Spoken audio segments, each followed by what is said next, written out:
Are the following odds too high, so too long, or too low, so too short? And here to answer that question, DraftKings contributors Kenny Ducey, good to see you this morning, dude. Pearce Dietrich is back, and so is RotoWire's Alan Seslowsky. Tampa Bay on the road against Washington, 9.5-point favorites right now. Tom Brady coming off a bye. He's angry with the way the last game ended, and he's facing a team that's 2-6. So are the spread too high or too low, Kenny? Yeah, look, I think that there's a little bit of concern here with the Tampa Bay Buccaneers. I just don't think that they've really looked as sharp over the last, the larger body of work, maybe 3 or 4 games. And, obviously coming off a loss, coming off a bye, I think Tom Brady is always a sure bet in these games. But here's the one thing about the Washington football team. They've shown the ability to stop the run, and I think that could throw a wrench in Tampa Bay's game plan. They've leaned on the run really dating back to the middle of last year pretty heavily when things didn't go so well. I know that there's something to be said for how well this team played in the secondary last year. Like, we haven't seen it so far this year, but I don't know. I just think that this is a lot of points to hang on a team that really competed very well with Tampa Bay last year in the postseason and has shown a little bit of promise on the offensive end. And now we know that they can stop the run as well. They've done a great job of that this year. I could see things getting close, especially if the Tampa Bay Buccaneers try to pull away late, maybe try to run some clock and all of a sudden run into some roadblocks. Can't get the ball to move, and Washington just comes and maybe backdoors this thing. Oh, man. Alan, opposing quarterbacks have a rating north of 107 against Washington this season. I feel like Tom Brady can work with that. Yeah, Kenny made a really great point about the only team to show Tampa Bay any resistance was the Washington football team, and it was a better version of Tampa Bay last year. So I see this being a close game. When you're at home getting 9+ points, I think the DK Sportsbook dropped it to 9. People are on this a little bit. I still like it at 9. Obviously, I liked it a little better at 9.5. Washington, I like Tyler Heineke. He's a great scrambler. He keeps the play alive. I think that they can get loose for a couple. I'm taking Washington tonight all day. Okay, which side, I guess, do you fall on here, Pearce? Last time I checked, it's week 10. Why are we talking about last season and what Washington was doing last season? We know what they're doing this season. We've got a pretty good sample size, a good body of work. Yes, they're decent against the run, but they're terrible against the pass. And I've been saying on here all season that, hey, Tampa, they should run, but they're glad and more willing to just keep passing. And you're going to be able to pass against Washington. And, oh, by the way, Washington's offense, how are they going to keep up? Taylor Heineke can't get it done. We have seen enough from him. We've seen him throw bad passes. We've seen his receivers not catching the ball. They don't have the weapons. They haven't covered in the last 3 games. I just don't believe in Washington at all, and I'm not going to overreact to Tampa not. Look, we have this bar set incredibly high. If Tampa's not the best team ever, we say, oh, well, they're not that good. Yeah, they're still pretty good. They can't be perfect every week, and they're going to score enough points to cover this. Yeah, last place team in the NFC East. And that defense has surprisingly fallen off a cliff, as you have mentioned, Pearce. Cowboys, speaking of the NFC East, coming off a terrible loss, hosting the Falcons. The over-under there is set at 54.5 on the DK Sportsbook. Yep, still there as we speak. And games at Jerry World this year averaged 59 points, but Atlantic games have only averaged 49. So we're going to meet in the middle here, and we like 54.5, Alan? Yeah, I don't know if Dak was just a little rusty last week or if he's still playing hurt. And if he's still a little dinged up, they could go to a little bit more running game. And then I want to see if Tyron Smith plays. I'm a little concerned about this line. I think that it's going to be a popular narrative to go over, that the Cowboys are just writing that off as a 1 game. But I think that pushes the line up artificially a little bit. I like the under as a contrarian play tonight. On Sunday, when the Cowboys play. No, I'm picking up what you're putting down. Pearce, how do you feel about 54.5 for a total? Yeah, it's too many points. And Alan brings up a good point that we don't talk enough about here is the offensive line. If you look at what the Cowboys did last season and how bad they struggled, yes, Dak being gone was a big problem, but their entire offensive line was out for the entire season last year, basically. And this year they've been healthy so far, and we've seen a marketed improvement in that team in the way that they play, not just passing, but also on the ground. So if there's issues with the offensive line, then you've got to think that they're not going to score very many points. And on the other side, Atlanta is not very good. They have played an easy, soft schedule. And yes, they won last week against the Saints, and they put up some points. But really, it was 3 drives and a deep pass at the end of the game. Everything else was 3 and outs. And I know that the Cowboys allow opposing teams to get some points, had plenty of shootouts last season, but I do not have much faith in this Falcons offense at all when they play a halfway decent team. Dallas and its opponents have combined to score more than 54.5 points in 5 of 8 games this season. Do they do it this week? Yeah, this is too high of a number. I think that I think that we have to talk about the Dallas Cowboys offense, right? They didn't show up last week, but we haven't talked at all in this segment about how good this Dallas defense is, right? They're 7th in DVOA. They've had a great season. They had one bad game, and now we're ready to say that this game's going to go over this ridiculous total. I think the Falcons might score 7 points in this game, maybe 10 if they're lucky. I haven't seen anything out of this offense, especially now without Calvin Ridley. This Cowboys defense is legit, and they got stunned by the Denver Broncos, and we have to give Denver props for that, but I just don't see with the talent that we've seen on this team, them just doing this again, them laying over again, laying an egg, especially against a Falcons offense that's probably worse than the Denver Broncos offense, if we're being honest. So, yeah, look, I think that the Cowboys offense, I don't really care if they're back, if they're not back. We know the Falcons defense stinks. They could win this 40-7, and this game still goes under, and I think that's what happens. The Jaguars, for whatever reason here, are double-digit underdogs again, this time against the Colts. 10 points. A little too generous for the Jags coming off a huge upset here, Pearce? Let's see if I can get in the good graces of Emerson Logsy. Number 1, I'm going to support the Jags here. Yes. Rule number 2, Google up some trends, and that'll definitely get Emerson on your side. The under is 7-1 the last 8 times that the Jags have been underdogs. And when you're not scoring a lot of points from both teams, it's very hard to cover a double-digit spread. But let's lay on some more Jacksonville love. Yeah. They've covered 3 of the last 5 games. Yes. Impressive. And then you look at the other 2. One of those losses was a game that they were in contention with against Tennessee, and a touchdown that Trevor Lawrence had got called back, and the game completely changed when the refs overturned that touchdown. And then against Seattle, they got off to a slow start. They were down several touchdowns early. They had to be one-dimensional, lean on the pass. They had a ton of penalties in that game. Jacksonville just can't do that. Jacksonville can't commit a bunch of penalties and get down early and compete. They've been a halfway decent team over the last 5 games. I think that they're going to cover here. Dare we look at the money line? Okay, all right. I like where your head's at here, Pearce. Kenny, what do you think? I know the Colts have Jonathan Taylor, but the Jags, they could stop the run, averaging, 103 yards per game and giving up, coming off a big upset. You got to feel good.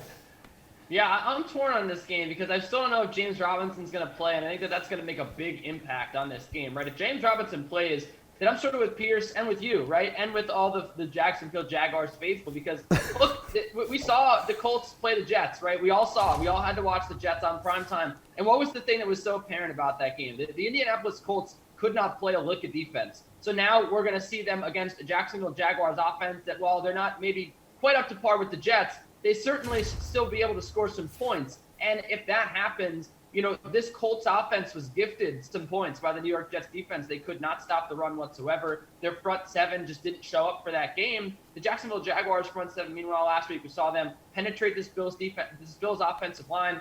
The Bills offensive line was able to give Josh Allen no time to throw the football. And if the Jacksonville Jaguars defense can come anywhere close to replicating that, I think that they can definitely put a scare into the Colts. Carson Wentz, we know he's been very skittish under pressure with the football. They can cover this spread, but I'm still going to wait to see if they're going to have their healthy running back in there. Okay, Alan, I know the Colts enter this game 5-1 ATS over their last 6, but we all know it's going to be 5-2 after this week because the Jags will cover, right? No. The Jaguars' 2 best wide receivers are Jamal Agnew and Dan Arnold. Yeah. Those are their premier pass catchers. Now, I love both of those guys. I have them both in my fantasy leagues, and they're holding the line for me. But the Jaguars did pull off the stunning upset last week, but the Colts are built to bully weak teams like this with that running game and a decent defense. I'm laying the wood. I'm happy to do it. Okay, well, we'll keep it in the AFC South, since that is the elite division in the NFL, and the Titans showing that they can compete with the top teams without Derrick Henry like last week, but only favored now by 2.5 points against the Saints this week. Is that spread too high or too low, Alan? I think the obvious here is that with the Saints quarterback situation, that the Titans should be a heavier favorite. I mean, they're on quite a roll. They've beaten up all of the good teams, what we thought were good teams in the AFC, and then Of course, they lose to the Jets. So, welcome to 2021 NFL. I like the Titans here. They obviously should be about a 4.5, 5-point spread. Even without Derrick Henry, the running game is still going to be competent. Obviously, it's not going to be what it once was, but I like the Titans here to roll. It's certainly to cover the 3-point spread. Kenny, why does this feel like it's way too low, way too short of a spread? Because it is, Emerson. Look, the Saints defense is really what's been going well for them all season long, right? This is the reason why the Saints have been winning football games. It hasn't been because of Jameis Winston. It's been because of, guys like Cam Jordan who just have absolutely been monsters on the other side of the football. They've allowed 27 points in each of their last 2 games. I know that the Buccaneers have a pretty good offense, but I don't think the Falcons are really a great offensive team. A team that the Saints, one of the elite defenses in the NFL, should be allowing 27 points to. So now you go to this game against the Tennessee Titans. We saw that their offense is just fine against a pretty good defense in the Los Angeles Rams, right? They can throw the football. And I know that there's been a lot of turnover on that end. They lost Corey Davis and Jonnu Smith. But Ryan Tannehill has proven himself, right, by now, over the last 2 years, that he's a good quarterback. And this team is a good offensive team because they have good play calling. They have good personnel. They have a good line. So they can definitely score on this Saints defense. And I think that that's all we need to see, because we know that Trevor Siemian probably not going to be able to get it done on the offensive side of the football, even though the Titans have struggled on defense this year. They've looked better of late. And I think that ultimately, if you're going to just try to pick one side to outscore the other, it's going to be the Titans. I don't think that the Derrick Henry injury has nearly the impact as the odds makers have made it out to be over the last 2 weeks. And I think that next week we're going to start to see the Tennessee Titans get a little more respected. This is one of the 3 best teams in football right now. I mean, Pearce, I know you're a trends guy. 1-4 ATS is a favorite. We're talking about the Saints here. They're kind of a crazy team to pick. And hit 3-0 ATS as an underdog. That's got to be frustrating for bettors. Who cares about the bettors? I'm more frustrated with these guys saying this line's too low. It's too high. Are we watching the same Titans games? Am I taking crazy pills? The Bills just were inches away from winning that game. Josh Allen can't get into the end zone, all right? The Titans the next week against the Colts. Carson Wentz throws a terrible interception, and the Titans win. Deja vu, the same thing happens again with Matthew Stafford. That offense did not look good last week, Kenny. Tennessee was gifted that game, and a lot of it had to do with one of the bright spots that Tennessee does have is their defensive line. Their offensive line plays really well, but the defensive line is playing really well. It's underrated, and it's making up for a susceptible secondary with the pass rush. The Rams have one of the best offensive lines in football, but last week they allowed a 22% pass rate, 5 sacks. We saw that interception for a touchdown early in the game that put the Rams in jail. Sacks destroy drives, 5 sacks. That's 5 drives pretty much ended right there. So that explains, why Tennessee just keeps squeaking out these wins. New Orleans is not going to try to pass the ball against them. They're going to be able to run, and that's all they're going to do. And that was probably the mistake for the Rams last week, was trying to pass too much. The Saints are going to go out, run with Kamara, run with Ingram, and Tennessee does not have a good run defense. So this thing's too high. Okay, we talked a little bit about Thursday Night Football earlier in the show. Let's focus on some Sunday Night Football. Chiefs and the Raiders, big AFC West showdown. Over-under right now is set at 51.5 points. Both teams coming off underwhelming offensive performances. Dare I say this is too high of a total, Pearce?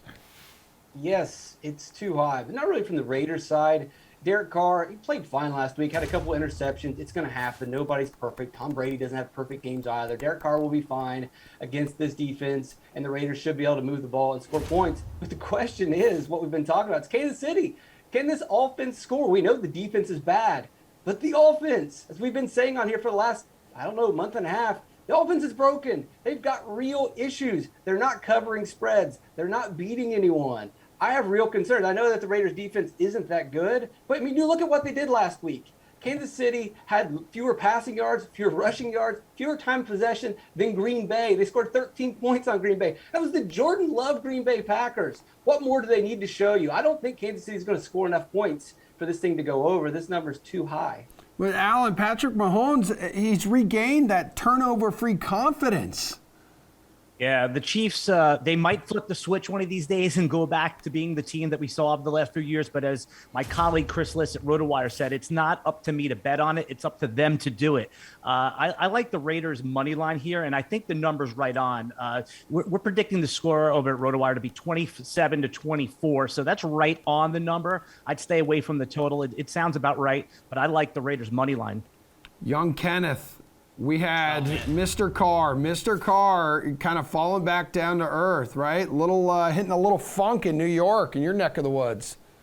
Yeah, this is my job now to be Pearce Dietrich, right? Have you seen these teams, guys? Have you watched these teams play football? They These stink. are terrible football teams. The Las Vegas Raiders, they allowed 110 yards to Daniel Jones last week. That was okay, but then they allowed 100 yards on their bound to someone named Devontae Booker. I didn't actually have to look at my phone. Just wanted to do that for effect. Look, I do think that on the other side of the football, the Kansas City Chiefs have won 2 games in a row, and with those wins, I've actually gotten less and less confident in Patrick Mahomes. I mean, some of the throws that he was missing, we talk about the Chiefs missing those big chunk plays, right? They haven't had those chunk plays this year that they had last year. It's because of Patrick Mahomes. It's not because Tyreek Hill's not getting open. He's just being missed by 10 yards on these throws. I mean, Patrick Mahomes there's something clearly wrong with him. Maybe his kid's keeping him up at night and he's losing sleep. I don't know what it is. He's a new father. But look, whatever the reason, I can't trust this offense to score, especially against the Raiders defense looked halfway decent last week. And this Raiders offense, I mean, Derek Carr's throwing picks to Xavier McKinney, one of the worst defenses in football, the New York Giants. He got absolutely owned by these guys. So, no, I don't think that despite the fact that we have a bad defense with the Chiefs, that bad offense certainly counteracts it. And I don't think this game goes over 45 points, let alone whatever the number is, 51.5. Your Pearce Dietrich impression was spot on. He has come on here multiple times this week and said, have you watched this team? These are bad football teams. Clearly not a Jeremy McNichols fan, are you there, Pearce? No. We've talked about enough bad running backs on here, haven't we? Yeah, we certainly Devontae have. Booker just now, yeah.